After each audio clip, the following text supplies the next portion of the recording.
본문은 베드로 후서 1장입니다.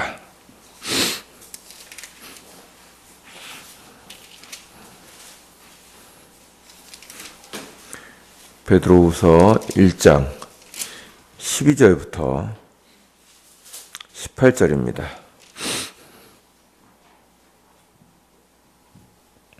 베드로 후서 1장 12절부터 18절까지를 한 절씩 교독하도록 하겠습니다. 제가 먼저 12절을 읽겠습니다. 그러므로 너희가 이것을 알고 이미 있는 진리에 서 있으나 내가 항상 너희에게 생각나게 하려 하노라.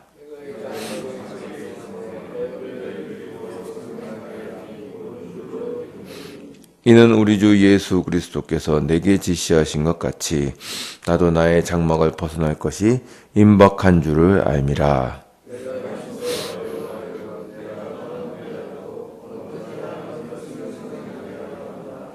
우리 주 예수 그리스도의 능력과 강림하심을 너에게 알게 한 것이 교묘히 만든 이야기를 따른 것이 아니요 우리는 그의 크신 위엄을 친히 본 자라.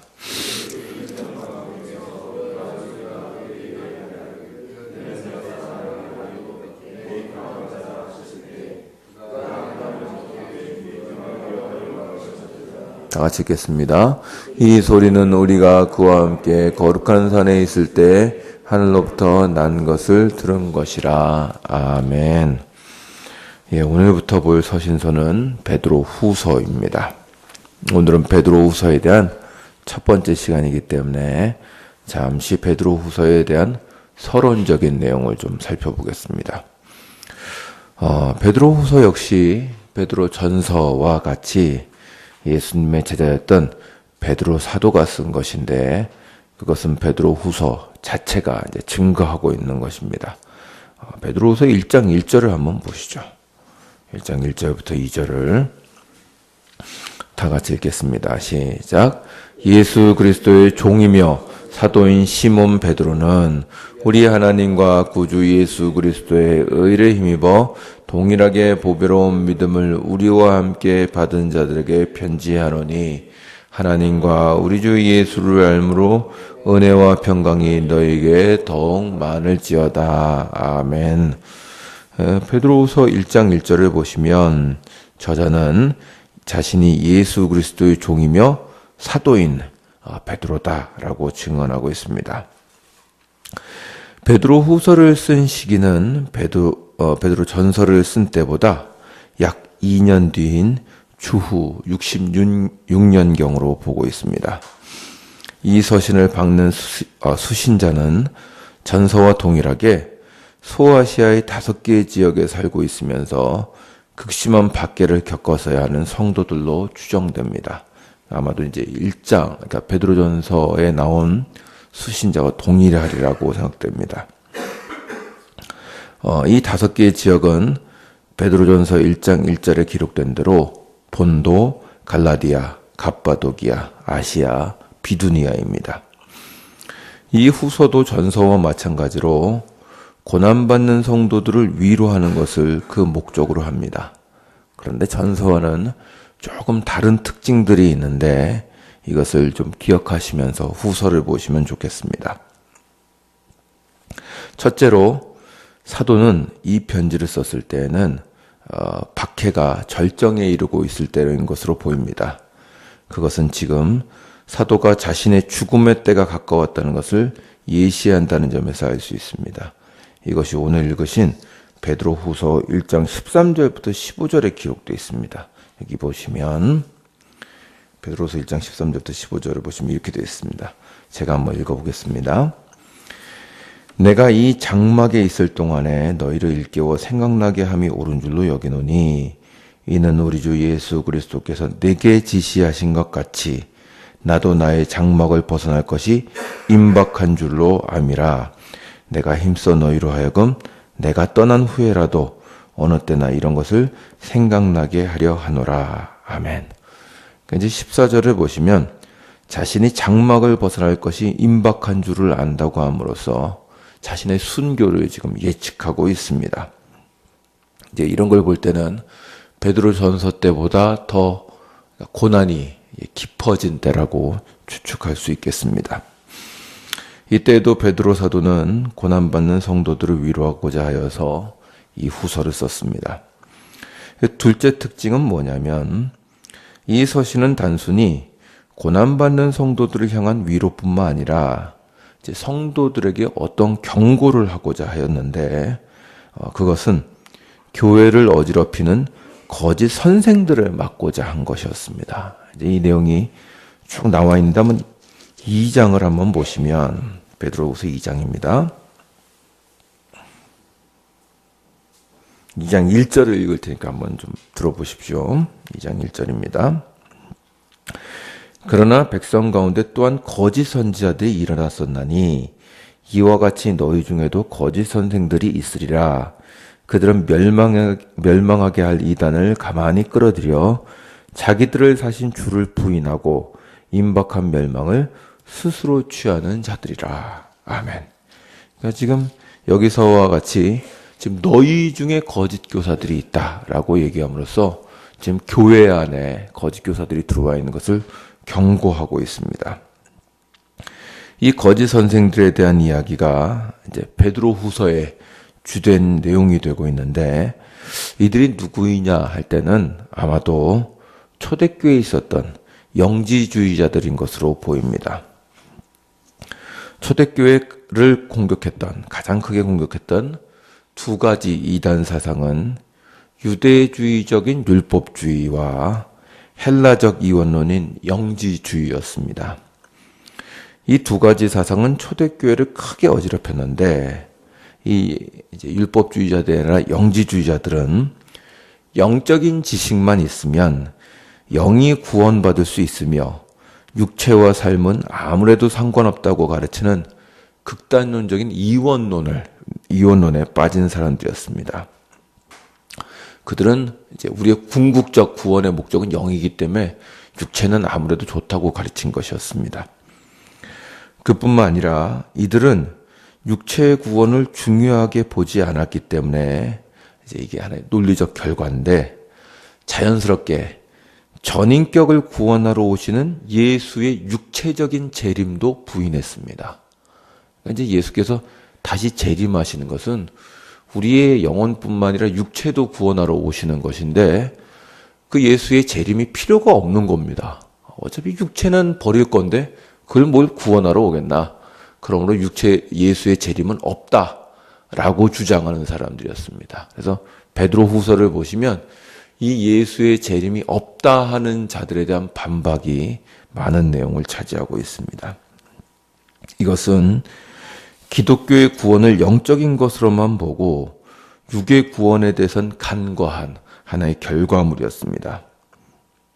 그래서 이 베드로후서에 나타나는 거짓 교사들의 두 가지 잘못된 가르침들이 이렇게 나타나는데 하나는 전혀 윤리적이지 않은 방탕한 삶을 조장하는 거였습니다. 그러니까 영혼 구원받지만 육은 아무래도 상관없다고 가르쳤기 때문에 이들은 마음대로 산 것입니다. 또 다른 하나는 예수께서 육체적으로 다시 오신다 하는 것, 그러니까 예수의 재림을 부인하는 것이었습니다. 이것이 거짓 교사들의 가르침이었고 이들의 가르침을 막고 교회를 바르게 세우기 위해서 베드로 사도가 서신서를 쓴 것이 지금 베드로 후서입니다. 그러면 이 정도로 서론을 마치고 베드로 후서 1장의 내용을 좀 살펴보겠습니다. 1장은 크게 세 부분으로 나눌 수 있습니다. 아까 읽으신 1절과 2절이 첫 번째 부분이고 3절부터 11절까지가 두 번째 부분, 그리고 12절부터 끝절까지가 세 번째 부분입니다. 첫 번째 부분인 1절부터 2절까지는 서신의 인사말이 기록되어 있습니다. 서신을 보내는 기자에 대한 소개가 있는데 아까 말씀드린 대로 이 서신을 쓴 기자는 자신을 예수 그리스도의 종과 사도인 베드로라 이렇게 소개하고 있습니다. 그리고 이 서신을 받는 사람들을 향해서는 사도와 동일한 믿음을 가진 자들이라는 말로 설명합니다. 2절까지가 인사말입니다. 그리고 1장의 두 번째 부분은 3절부터 11절까지입니다. 이 본문에서는 성도를 택하시고 부르신 목적, 그리고 성도가 어떻게 점진적으로 열매를 맺어가야 하는지에 대해서 설명하고 있습니다. 먼저 3절부터 4절에서 사도는 하나님께서 주시려는 구원의 내용과 목적에 대해서 말씀하고 있는데 이 내용이 참 신비롭습니다. 한번 보시죠. 3절부터 4절입니다. 제가 이제 한번 읽어보겠습니다. 한번 들어보십시오. 그의 신기한 능력으로 생명과 경건에 속한 모든 것을 우리에게 주셨으니 이는 자기의 영광과 덕으로서 우리를 부르신 이를 알므로 말미암음이라. 이로써 그 보배롭고 지극히 큰 약속을 우리에게 주사 이 약속으로 말미암아 너희가 정욕 때문에 세상에서 썩어질 것을 피하여 신성한 성품에 참여하는 자가 되게 하려 하셨느니라. 아멘. 여기 보시면 주님은 우리에게 신비한 능력으로 생명과 경건에 속한 것을 주셨는데 이것은 성도로 하여금 신성한 성품에 참여하게 하시기 위한 것이다. 그러니까 여기 보시면 구원의 완성을 신성한 성품에 참여하는 것으로 되어 있습니다. 여기서 신성한 성품이라고 되어 있어서 잘 와닿지가 않는데 이걸 이제 원어에 가깝게 번역을 하면 신적인 성품에 참여하는 것입니다. 그러니까 좀 세게 얘기하면 하나님의 성품에 참여하는 것이다. 이렇게 말하는 것입니다. 이건 참 신비한 말씀입니다. 우리가 하나님의 성품에 참여하는 자가 된다는 것입니다. 이것을 성경은 다른 말로 하면 거룩해지는 것이라고도 말하기도 하고 구약적 표현으로 따지면 하나님을 닮아가는 것이라고도 표현할 수 있겠습니다. 내가 거룩하니 너희도 거룩하라 라는 말로 구약에서는 얘기합니다. 사도는 이렇게 신령한 성품에 참여하는 것을 어떤 신비한 체험과 같은 것으로 이해하지 않기를 바라고 있습니다. 그러니까 한 번에 무슨 어떤 것으로 이렇게 촥 가는 게 아니라 어떤 과정을 거치는 것으로 설명하고 있습니다. 그걸 1장 5절부터 7절에 보시면 알 수 있습니다. 한번 제가 읽어보겠습니다. 한번 보십시오. 그러므로 너희가 더욱 힘써 너희 믿음의 덕의 지식을, 지식의 절제를, 절제 인내를, 인내의 경건을, 경건의 형제 우애를, 형제 우애의 사랑을 더하라. 아멘. 여기 보시면 신적인 성품에 참여하는 것이다. 그리고 그 과정을 지금 설명하고 있는 것입니다. 믿음의 덕의 지식을 이렇게 쭉 더해 나가고 있는데 이것이 모두 신의 성품에 참여하기 위한 하나의 과정으로 그리고 있습니다. 그리고 우리가 구원을 받는다는 것은 이렇게 하나님의 어떠하심을 닮아감으로 이루어가는 것입니다. 이제 이것은 그 당시에 있었던 신비주의자들을 반박하는 것으로 보입니다. 그러니까 대부분 사람들은 어떻게 생각하냐면 기도하다가 체험하면 하나님의 성품에 참여한다 이렇게 생각한다고요. 어디 들어가서 맨날 며칠 금식하고 신비한 체험에서 하나님의 성품에 쫙 이렇게 들어가는 걸로 생각하는데 그게 아니라 일생 동안의 과정을 밟아가면서 거기에까지 이르는 거다. 이렇게 설명하는 겁니다. 우리가 신의 성품에 참여하는 복에 들어간다는 것은 긴 인생이 동반되는 일이지 한순간에 이루어지는 어떤 신비한 체험이 아니라 하는 것을 지금 여기서 얘기하고 있는 겁니다. 동시에 베드로는 이러한 열매가 이미 성도들 안에 흡족하게 있다고 칭찬하고 있습니다. 이게 이제 8절의 내용입니다. 그리고 그리스도의 영원한 나라에 들어가기까지 실족하지 않고 믿음을 굳게 하여 전진해 나갈 것을 격려하고 있습니다. 그 다음에 세 번째 단락인 12절부터 22절까지는 지금 베드로의 가르침에 대해서 반박하는 거짓 교사들의 내용을 재반박하는 내용이 기록되어 있습니다. 12절에서 베드로는 앞에 12절까지 설명한 성도의 서몽을 이미 성도들이 잘 알고 있지만 이것에 대해서 반복해야 할 필요성을 느끼고 있음을 말하고 있습니다. 12절에 이렇게 되어 있죠. 그러므로 너희가 이것을 알고 이미 있는 진리에 서 있으나, 그러니까 너희가 이런 내용을 이미 잘 알고 있기는 하지만 내가 이걸 너희들에게 다시 한번 생각나게 하고자 이걸 또 쓴다. 지금 이렇게 얘기하는 것입니다. 이렇게 사도가 반복해야 될 이유는 두 가지인데, 첫째는 아까 읽으신 13절부터 14절에 말씀드린 바와 같이 자신의 생이 얼마 남지 않았다는 사실을 알고 있기 때문입니다. 내가 가기 전에 다시 한번 가르쳐 줘야겠다, 이 생각을 한 것 같습니다. 그리고 두 번째는 이러한 사도가 가르치는 내용을 지어낸 것이라고 하는 거짓 교사들을 반박하게 하기 위한 것입니다. 그러니까 16절에 한번 보십시오. 16절을 보시면 이렇게 되어 있습니다. 한번 제가 읽어볼게요. 우리 주 예수 그리스도의 능력과 강림하심을 너희에게 알게 한 것이 교묘히 만든 이야기를 따른 것이 아니요, 우리는 그의 크신 위엄을 친히 본 자라. 그러니까 지금 사도의 가르침이 만들어낸 거다라고 지금 거짓 교사들이 공격하고 있는 겁니다. 그러니까 나는 만들어낸 걸 얘기하고 있는 게 아니다, 지금 이렇게 얘기하는 거죠. 그러면서 17절과 18절을 보시면 복음서에서 예수께서 변화산에서 신령한 모습으로 변하신 것을 자기 가르침의 증거로 내세우고 있습니다. 그리고 베드로는 성경의 말씀을 사사로이 풀어서는 안 된다고 지금 말하고 있습니다. 그것이 19절부터 21절까지의 말씀입니다. 아마도 여기 있는 성경의 말씀은, 이 계시는 구약을 말하는 것으로 보입니다. 사사로이 푼다는 것은 개인적인 생각이나 주관적인 체험에 끼워 맞춰서는 안 된다는 것입니다. 이상이 베드로서 1장의 내용입니다. 저는 여러분과 함께 이 세 번째 부분을 조금 더 생각해 보고자 합니다. 여기서 여러분들은 궁금하실 것입니다. 이게 누가 이렇게 사도의 가르침을 지어낸 것이라고 반박했는가 하는 것입니다. 이것은 아까 제가 2장 1절에 함께 보신 대로 이제 그 교회 안에 들어와 있던 거짓 선생인 것으로 보입니다. 지금 그들이 교회 안에 들어와 있고 교회를 어지럽히고 있다는 사실이 여기서 나타나고 있습니다. 그리고 이들은 아까 말씀드린 대로 영지주의의 영향을 받은 거짓 선생들이라고 추측됩니다.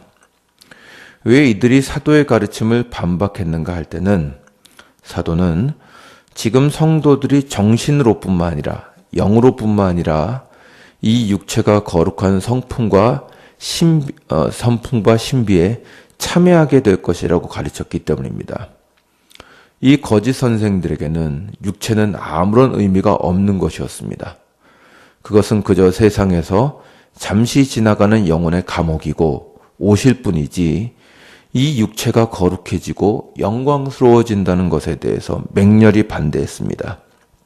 그 때문에 그들은 사도가 1장 초반에서 가르친 것처럼 전인격적으로 거룩한 자가 된다는 것에 대해서 반대하고, 그것은 참된 신앙이 아니고 지어낸 말이라고 중상모략을 한 것입니다. 여기에 대해서 사도는 우리가 그러한 영혼과 육체가 거룩해질 것임을 가르치고 그 증거를 예수 그리스도를 통해서 대고 있습니다. 16절과 17절에서 사도는 예수가 이 땅에 계실 때 그분의 몸이 변화산에서 영광스럽게 변화된 것을 증거하고 있습니다.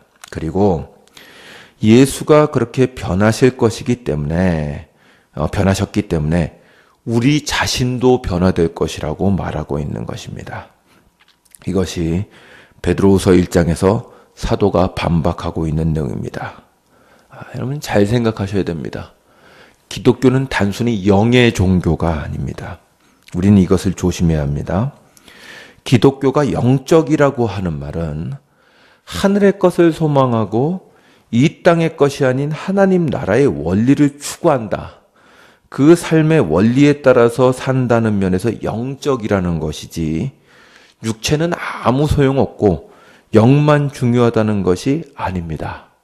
근데 이걸 우리는 영이라는 말로 잘못 이해하고 있는 겁니다.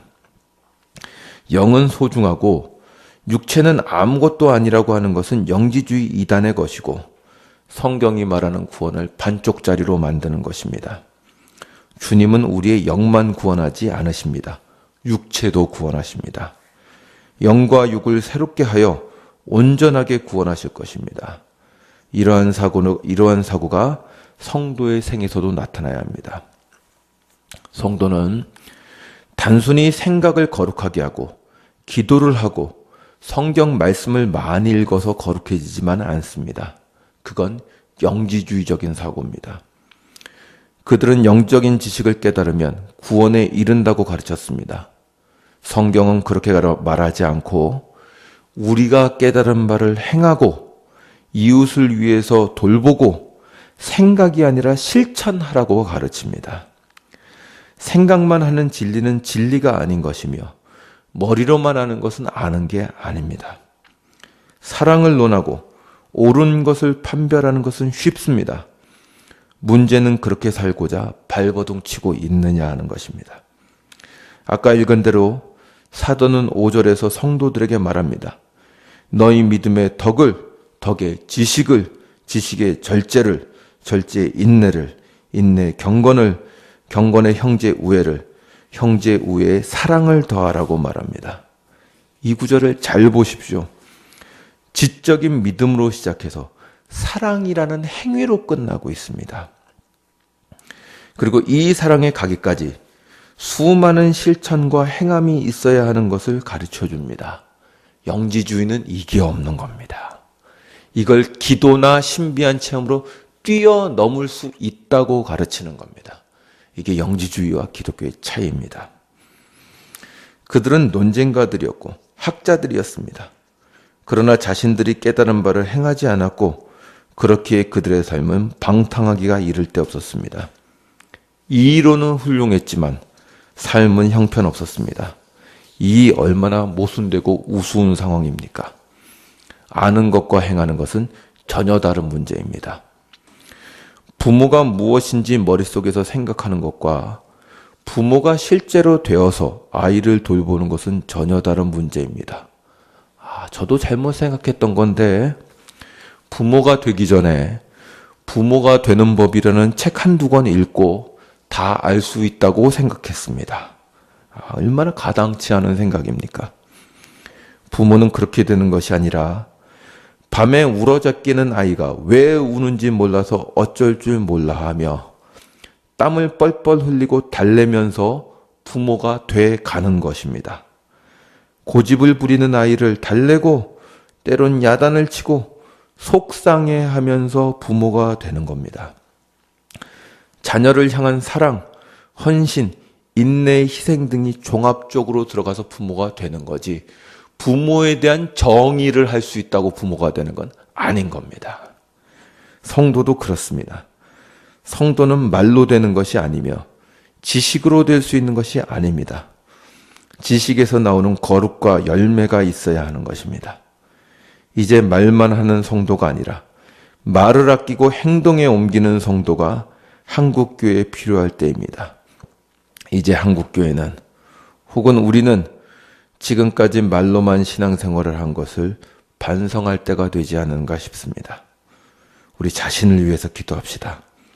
우리가 살면서 이러한 영지주의의 잘못에 빠지지 않도록 기도하고 베드로 사도가 말한 대로 우리의 믿음 위에서 덕과 지식과 절제와 인내와 경건과 형제 우애와 사랑이 쌓여 가도록 기도합시다. 그런 투쟁이 있어야 할 것으로 믿습니다. 이제 오늘 하루가 다시 시작되었습니다. 이러한 신앙의 싸움터로 주님이 오늘도 우리를 초대하십니다. 그렇게 신령한 인격에까지 나아가도록 노력하시는 오늘 하루가 되시기를 주의 이름으로 축원합니다. 기도하시겠습니다.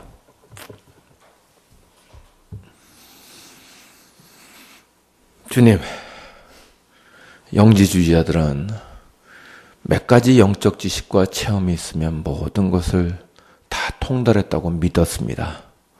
그러나 베드로 사도는 그렇지 않다. 하나님에 대한 지식이 있다면 그 지식을 우리들의 성품과 삶으로 쌓아 나가야 한다고 가르치고 있습니다. 주님, 우리도 이 과정을 겪게 하여 주시옵소서. 주께서 원하시는 그 신적인 성품으로 가는 것을 너무 쉽게 생각하지 말게 하여 주시옵시고 우리의 인생의 과정 속에서 한 발 한 발 걸어 나가 주께서 이루라고 하신 그 사명을 이루어 나가는 우리 자신이 되게 하여 주시옵소서. 오늘도 하루를 저희들에게 허락하셨사오니 하루만큼 전진해 나가는 오늘 하루가 되게 하여 주시옵소서. 감사드리며 예수님의 이름으로 기도드리옵나이다. 아멘. 하늘에 계신